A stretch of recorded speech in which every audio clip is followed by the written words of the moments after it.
तो ब्रजभूषण शरण सिंह के यहाँ हो रही राष्ट्र कथा काफी ज्यादा चर्चा में है। गोंडा के नवाबगंज के नंदिनी निकेतन में हो रही इस राष्ट्र कथा में तमाम दिग्गज लोग पहुंच रहे हैं। कई बड़े बाहुबली भी पहुंचे, कई यहाँ पर स्टार्स भी पहुंचे, इसमें पवन सिंह भी थे।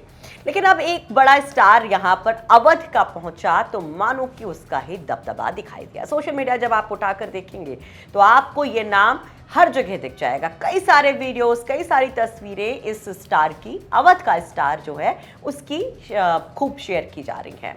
तो आज चर्चा में संजय यदुवंशी। संजय यदुवंशी जो सुल्तानपुर के हैं, आप उनसे काफ़ी वाकिफ होंगे अगर आप तमाम यूट्यूब चैनल्स को देखते होंगे। एक यूट्यूबर, एक कॉमेडियन, एक सिंगर संजय यदुवंशी जब वहां पर पहुंचते हैं तो जानकारी जो मिल रही है कि भयंकर भीड़ आ जाती है वहां पर उनको देखने के लिए। हालात बद से बदतर हो जाते हैं। सोशल मीडिया पर जो तमाम दावे किए जा रहे हैं वो ये दावे किए जा रहे हैं कि इस बीच संजय यदुवंशी को पुलिस कुछ देर के लिए नजरबंद भी करती है। वो तस्वीरें भी सोशल मीडिया पर शेयर की जा रही हैं। कई सारे लोग सवाल उठा रहे हैं कि जब इतनी बड़ी फैन फॉलोइंग थी तो क्या अंदाजा नहीं था यहाँ पर ब्रजभूषण शरण सिंह को या फिर स्थानीय प्रशासन को, पुलिस को, कि उस तरह की व्यवस्था हो। कुछ लोग यहाँ पर चुटकी भी ले रहे हैं, कह रहे हैं कि दबदबा सिंह के घर में घुसकर कि किसी और ने अपना दबदबा दिखा दिया। कुछ लोग कंपैरिजन भी कर रहे हैं कि दरअसल असल स्टार तो संजय यदुवंशी है, पवन सिंह लोग तो है, उनके आगे कुछ नहीं है। तमाम तरह की कमेंट्स, एक्सपर्ट। लेकिन संजय यदुवंशी कौन है जो आज इतनी चर्चा में है? और ये जो तमाम चर्चाएं शुरू हुई, जो तस्वीरें और वीडियोस वायरल हो रहे हैं, उस पर संजय यदुवंशी ने क्या कुछ कहा, किस तरह से वो हाथ जोड़कर माफी मांगते दिखाई देते हैं, क्या कुछ हकीकत वहां की बताते हैं, वो तमाम चीजें हम आपको दिखाएंगे, बताएंगे। नमस्कार, आप देख रहे हैं यूपी तक और आपके साथ मैं हूं सुषमा।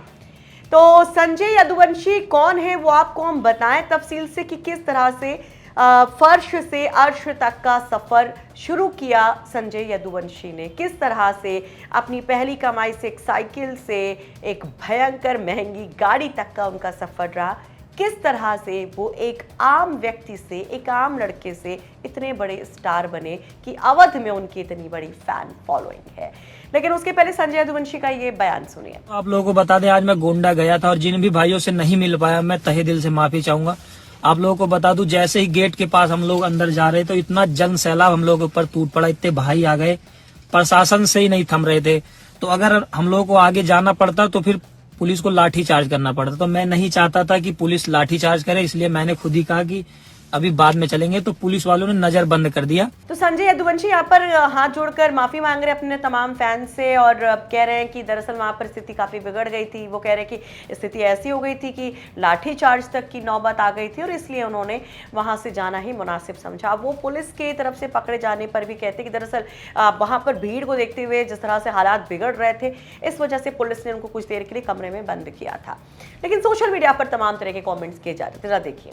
सचिन यादव नाम के सोशल मीडिया यूजर लिखते हैं, उत्तर प्रदेश में लड़का चारों तरफ बवाल मचा रखा है। इनका नाम संजय यदुवंशी है, जो कि एक यूट्यूबर हैं। ये कल गोंडा गए हुए थे दबदबा वाले पूर्व सांसद जी के घर। लेकिन संजय यदुवंशी को देखने के लिए इतनी भीड़ इकट्ठा हो गई कि प्रशासन को संजय यदुवंशी को एक कमरे में नजरबंद करके रखना पड़ा। पूर्व सांसद जी भी सोच में पड़ गए कि ये लड़का इतना बड़ा नाम कैसे कमा लिया। विनय यादव नाम के सोशल मीडिया यूजर लिखते हैं, अवध के प्रतिभाशाली गायक संजय यदुवंशी की लोकप्रियता का अंदाजा इसी बात से लगता है कि उन्हें देखने के लिए नंदिनी नगर गोंडा में इतनी भीड़ उमड़ी कि कथा की व्यवस्था भी प्रभावित हो गई। 3-4 घंटे तक उन्हें सुरक्षा के लिए कमरे में रखना पड़ा। संजय यदुवंशी सच में अवध का उभरता हुआ सितारा है।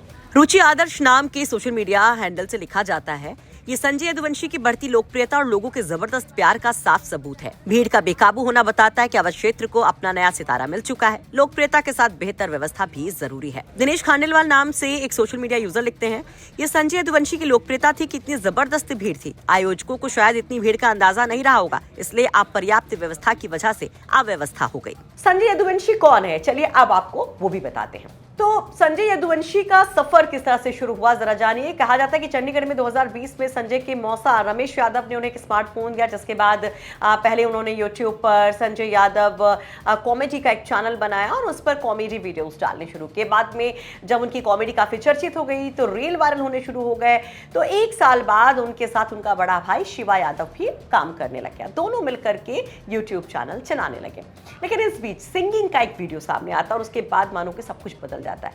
108 पर लद की जाबा गाना फेमस होता है संजय यदुवंशी का। फिर लोग उनकी जब तारीफ करते हैं तो उनका रुझान कॉमेडी से सिंगिंग की तरफ हो जाता है। पहचान मिलती है कॉमेडी से और अब सिंगिंग में वो काफी ज्यादा पॉपुलर है, वायरल है और आप देख रहे हैं कि किस तरह से वहां पर भयंकर भीड़ भी उनके पीछे दिखाई देती है। संजय 12th के बाद आर्मी में जाना चाहते थे, यूपीएससी करना चाहते थे, लेकिन परिवार और माता पिता की आर्थिक स्थिति अच्छी नहीं थी और इसलिए यूपीएससी नहीं वो कर पाए।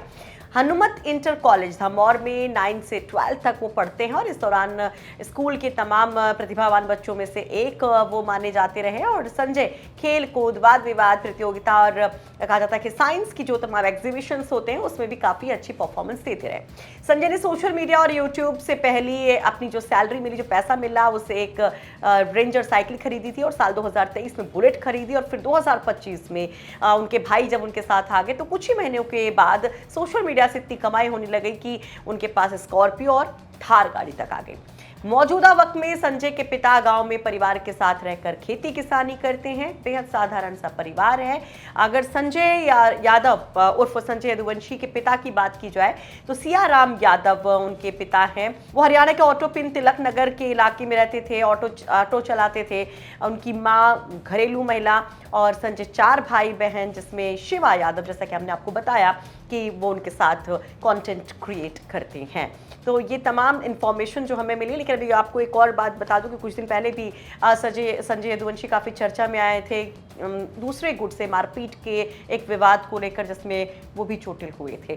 तो संजय यदुवंशी को लेकर जो तमाम तरह के कमेंट्स किए जा रहे हैं या जिस तरह की बातें कही जा रही हैं, उसमें एक विवाद भी है। विवाद ये है कि कुछ लोग कह रहे हैं कि दरअसल ब्रजभूषण शरण सिंह ने इन्वाइट ही नहीं किया था संजय यदुवंशी को, जबकि उनके घर वाले दावा कर रहे हैं कि 3 दिन पहले संजय यदुवंशी को कॉल आया था।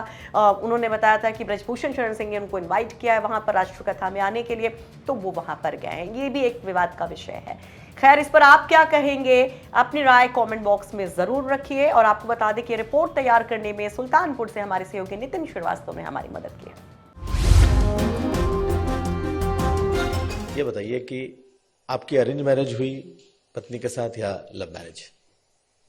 नहीं, इट्स एन अरेंज मैरिज।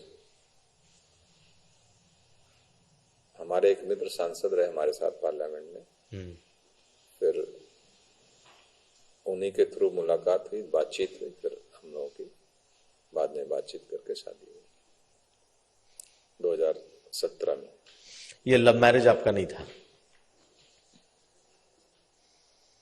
नहीं, मिलना जुलना हुआ, फिर बातचीत हुई, एक दूसरे को समझने के बाद ही निर्णय लिया गया।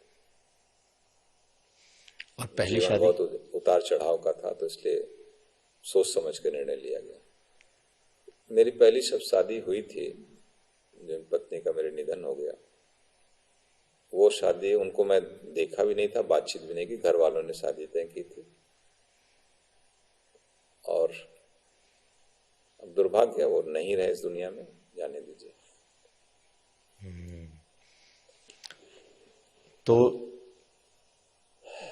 श्रीकला जी के बारे में आपने बताया कि वो विधानसभा का चुनाव लड़ सकती हैं अगर वो सीट सामान्य हो गई। विधानसभा नहीं, जिला पंचायत। अभी तो जिला पंचायत है। हाँ, अभी है। अगर वो सुरक्षित हो जाएगी तब आप अभी हमें नहीं लगता, क्योंकि जो अगर जिस तरीके जो पैटर्न रहा अभी तक का, तो जनरल सीट होने की संभावना है।